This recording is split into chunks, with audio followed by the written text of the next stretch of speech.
নমস্কাৰ মোৰ মৰমৰ ছাত্ৰ ছাত্ৰীসকল আজি আমি ষষ্ঠমান শ্ৰেণীৰ বিজ্ঞানৰ লেসন 2 জীৱ আৰু জৈৱ বৈচিত্ৰ্য পাঠটিৰ প্ৰশ্নবোৰ আলোচনা কৰিম তোমালোকে চাবা খিলনিৰ একৰ প্ৰশ্নটো হৈছে শুদ্ধ উত্তৰৰ গোলটো সম্পূৰ্ণকৈ পূৰ কৰা 1 নম্বৰ তলৰ কোনটো প্ৰক্ৰিয়াত পখিলাই উদ্ভিদক সহায় কৰে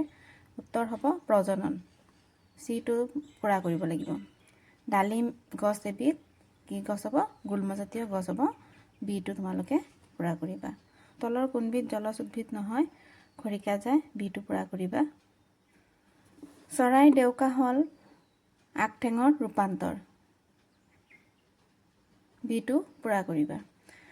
5 নম্বৰ ঠাণ্ডা ঠাইত থকা জন্তুবোৰৰ দেহত দীঘল নোমৰ কাৰ্য কি ই দেহক শীতৰ প্ৰকোপৰ পৰা সুৰক্ষা দিয়ে তোমালোকে সিটো পুৰা কৰিবা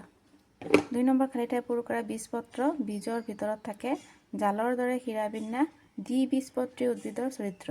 উত্তৰ কোষটোত খাদ্য জমা হৈ থাকে পৰ্বতীয়া অঞ্চলৰ গছৰ আকৃতি শংকুৰ দৰে পোপোলা হাড় চৰাইৰ এক চৰিত্ৰ 3 নম্বৰ প্ৰশ্নৰে চমু উত্তৰ লিখা আৱাসস্থল কাক বোলে 2 নম্বৰ জৈৱ বৈচিত্ৰ্য মানে কি বুজা 3 নম্বৰ কেকটাছে মৰুভূমিত জীয়াই থাকিবলৈ কি দৰে অভিযোজন কৰে সমান্তৰাল হীৰাবিন্যাস থকা তিনিবিধ উদ্ভিদৰ উদাহৰণ দিয়া জৈৱ বৈচিত্ৰ্যৰ গুৰুত্ব লিখা চৰাই জীৱ বৈচিত্ৰ্যৰ এক প্ৰয়োজনীয় অংশ ব্যাখ্যা কৰা 3 নম্বৰ চমু উত্তৰ দিয়াৰ প্ৰশ্ন উত্তৰবোৰ হ'ল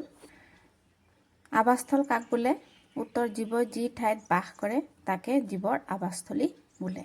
2 নম্বৰ জৈৱ বৈচিত্ৰ্য মানে কি বুজা উত্তৰ পৃথিৱীত থকা বিভিন্ন ধৰণৰ জীৱৰ বৈচিত্ৰ্য বা ভিন্নতাক জৈৱ বৈচিত্ৰ্য বোলে কেকটাছে মৰুভূমিত জীয়াই থাকিবলৈ কিদৰে অভিযোজন কৰে কেকটাছে নিজৰ দেহৰ পৰা পানী ওলাই নাযাবৰ বাবে পাতবোৰ কাঁইটলৈ ৰূপান্তৰ কৰে কেকটাছৰ কাণ্ড মঙহাল আৰু সেউজীয়া সেইবাবে নিজৰ খাদ্য নিজে তৈয়াৰ কৰি লয় এই মঙহাল কাণ্ডবোৰত পানী জমা হৈ থাকে 2 নম্বৰ জীৱৰ 3টা সাধাৰণ বৈশিষ্ট্য লিখা জীৱৰ বৈশিষ্ট্যবোৰ হ'ল জীৱৰ বৃদ্ধি হয় জীৱই শ্বাস প্ৰশ্বাস লয় জীৱই বংশবৃদ্ধি কৰে 5 নম্বৰটো হৈছে সমান্তৰাল হীৰাবিন্যাস থকা তিনিবিধ পাতৰ উদাহৰণ দিয়া সমান্তৰাল হীৰাবিন্যাস থকা তিনিবিধ পাত হ'ল ধান পাত কলপাত বাঁহপাত 6 নম্বৰ জৈৱ বৈচিত্ৰ্যৰ গুৰুত্ব লিখা জৈৱ বৈচিত্ৰ্যৰ পৰিৱেশৰ সমতা ৰক্ষা কৰে আৰু জীৱসমূহক ৰক্ষা কৰি জীৱবোৰৰ সংখ্যা নিয়ন্ত্ৰিত অৱস্থাত ৰাখে 7 নম্বৰ চৰাই জৈৱ বৈচিত্ৰ্যৰ এক প্ৰয়োজনীয় অংশ ব্যাখ্যা কৰা উত্তৰ চৰাইয়ে বীজৰ বিস্তাৰ আৰু পৰাগ সংযোগত সহায় কৰে সেয়ে চৰাই জৈৱ বৈচিত্ৰ্যৰ এক প্ৰয়োজনীয় অংশ